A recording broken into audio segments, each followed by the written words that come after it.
Despite the happy atmosphere, this school in Tunis was the recent backdrop for a story of corruption and revenge. Mohamed and Madeleine Boebdeli are the founders of this school.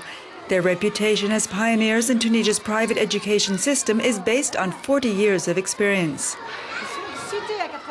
A reputation that also caused them to become a target for what was, until the Jasmine Revolution, Tunisia's most powerful couple, ousted President Ben Ali and his wife, Leila Trabelsi. This is the Louis Pasteur Secondary School, also founded by the Boebdelis in 2005, but it's been empty for over 3 years. The Boebdelis cite several reasons. They refused to let the primary school be demolished for a shopping center. They'd also refused to admit one of Leila Trabelsi's nieces because of poor grades. The Ben Alis got their revenge. We were ordered to close the Lycée Pasteur. The ministry said we didn't have a legal operating license. This was surprising, since the school had been authorized. The minister had come to visit. The usual statistics had been requested.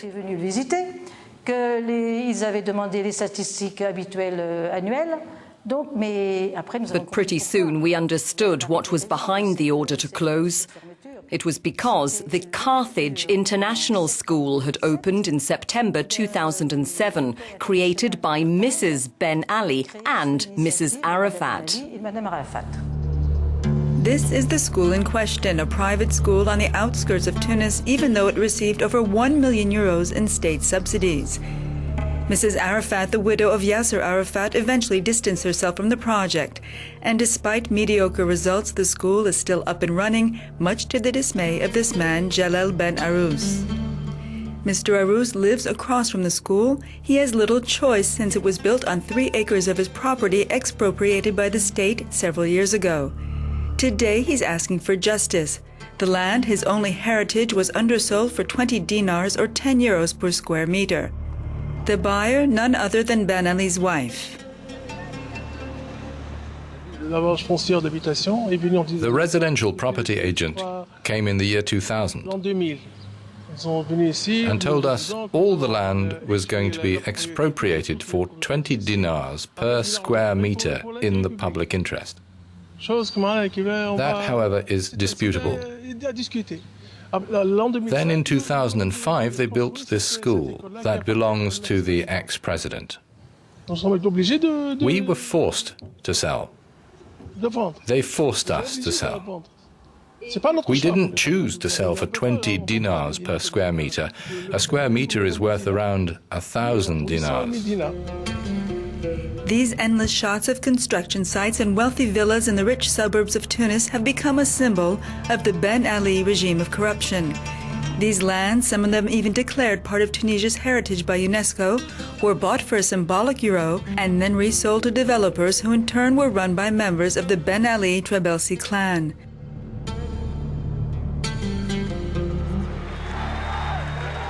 It's estimated that during Ben Ali's 23-year reign as president, his family controlled over 30% of Tunisia's economy. His personal fortune, some 7 billion euros. And that doesn't include the fortune of other family members, especially those of his wife's brothers and nephews. Slim Boukdir is a journalist all too familiar with Ben Ali's culture of corruption. He was imprisoned in 2007 for having written articles criticizing the regime. His blog was pirated. He says he suffered numerous beatings.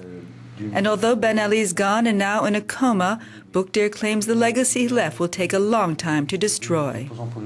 The problem, I think, is not Ben Ali as a person or as a family, the Ben Ali family.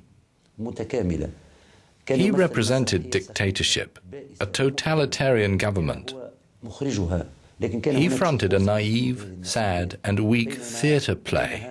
He was the director, but the other actors in the play included systems of corruption that we still have in Tunisia. Ben Ali was the head of the snake which represented the dictatorship. The head has been cut off, but the body is still there. Looking today at this process of change, we have to ask, have we left dictatorship behind? Sure, we've passed the stage of the dictator, but not dictatorship, because there's a big difference between dictator and dictatorship. This was the building of Ben Ali's RCD ruling party, which was ransacked during the revolution, a reminder of the frustration and anger against a corruption gone too long unchecked. Razi Gerari heads Tunisia's Commission on Corruption and Fraud. He says in 2 weeks alone, more than 3,300 complaints were filed. He says the Commission is determined to recover Ben Ali's illicit gains, but warns it will take time. Depuis un certain nombre d'années, un véritable système.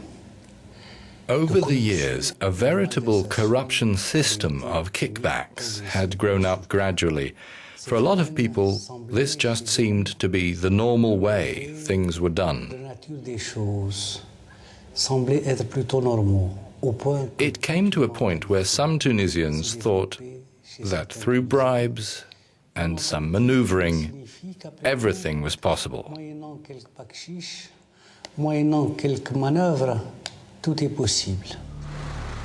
This car pound in Tunis underlines how no business deal, regardless the size, was safe from the Ben Ali clan. Ahmed Benjmia's BMW is here. He bought it from Germany, where he used to live. That was 8 years ago. His car was seized by customs, as was his passport. The reason? One of Ben Ali's nephews wanted his car and wouldn't take no for an answer. I went to see Mehdi Ben Ali. He offered me 50,000 dinars, or around 25,000 euros for it. I told him the car costs a lot more than that. I bought it with a loan and I hadn't even finished paying it off. I told him this, and he said, if that's going to be your attitude, just forget it. Forget you ever had a car.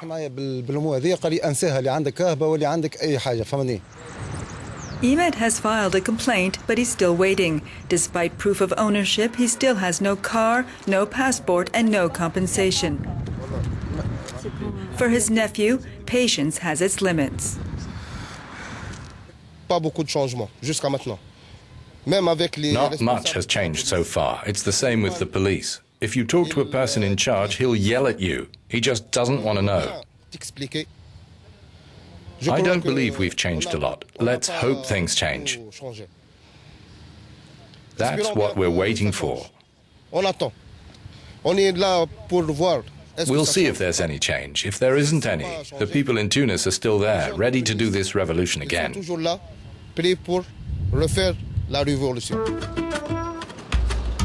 For those watching the wave of revolution sweeping the Arab world, Tunisia is known as the country which started the domino effect. No surprise then that all eyes will continue to be on this small country of almost 11 million people to see whether the changing tides of a post-revolution will continue to spread.